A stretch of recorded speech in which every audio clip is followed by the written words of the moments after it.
Welcome back. Now for your 5-day weather forecast, we go outside to Bridget Trong.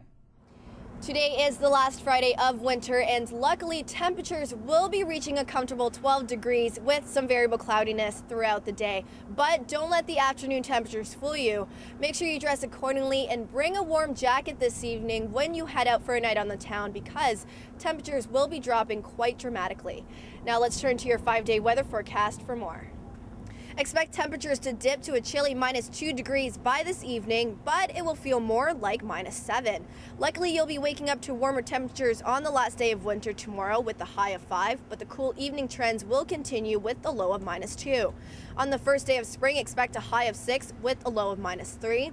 And the start of next week looks good right now with a mild 10 degrees, but the forecast is calling for light rain. But don't let the rain ruin your parade, because skies will clear by Tuesday with a high of 6 degrees. And that's your weather forecast from the Humber Arboretum. Sarah, Mike, back to you in the studio. Thanks, Bridget. Japan's police agency are now saying the death toll has risen to nearly 7,000 after last week's tsunami and earthquake. Another 10,000 are still missing, and it is believed that many of them were taken out to sea by the tsunami. The situation at the Fukushima nuclear plant appears to be worsening as well. Japan's nuclear safety agency has raised the severity rating of the crisis, and the reactors in 3 units have partially melted down. At least 15 people have been killed in the Yemeni capital of Sana'a after security forces opened fire on anti-government demonstrators. Protesters gathered after Friday prayers demanding Yemen's president resign. Yemeni citizens have gathered in a square near Sana'a University for about a month demanding reforms. Pro-government supporters have been accused of using live fire, rubber bullets, tear gas, sticks, knives, and rocks in crackdowns across Yemen.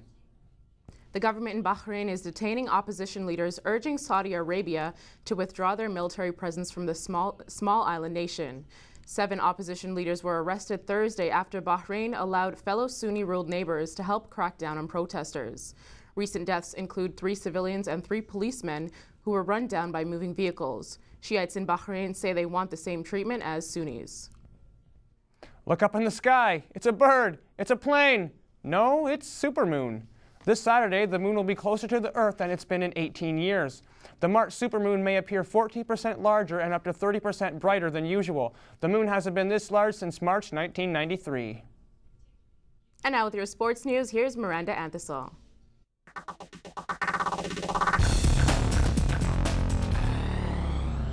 The Humber men's basketball team's hope for a gold medal at Nationals has been dashed. In their opening game against the Atlantic Conference champion, Mount St. Vincent University, the Hawks lost 65-56. The men will take to the court again today in Oshawa to play for a spot in the bronze medal game. Tip-off time is at 1:30 against the Northern Alberta Institute of Technology.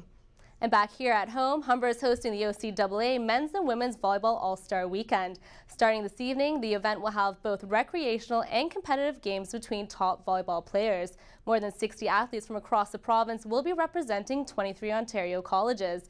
The women face off tomorrow at 3 p.m. and the men at 5.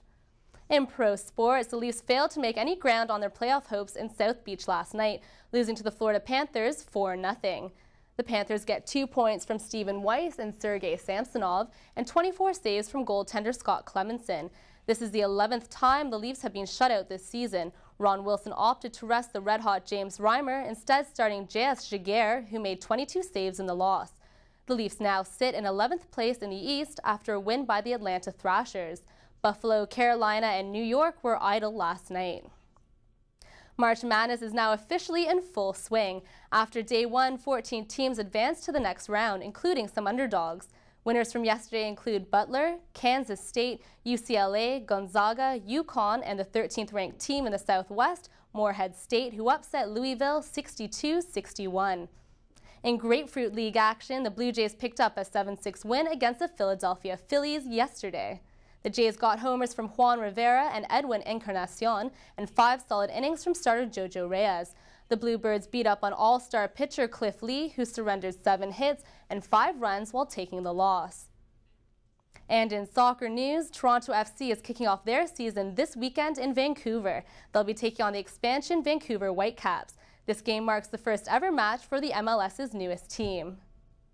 Elsewhere, Chad Ochocinco, the eccentric wide receiver for the NFL's Cincinnati Bengals, has a backup plan just in case he and his fellow players are locked out. Ocho Cinco is in the midst of a 4-day tryout with the MLS's Sporting Kansas City, a tryout which could be extended if Ocho Cinco makes the team. That's a wrap-up of your sports news. Now back to you in the studio. Thanks, Miranda. After the break, we'll get the latest in entertainment from Richard Hinkson. Coming up in entertainment, Toronto gets a Tiger blood transfusion and Weapon X loses his director. All this and more after the break.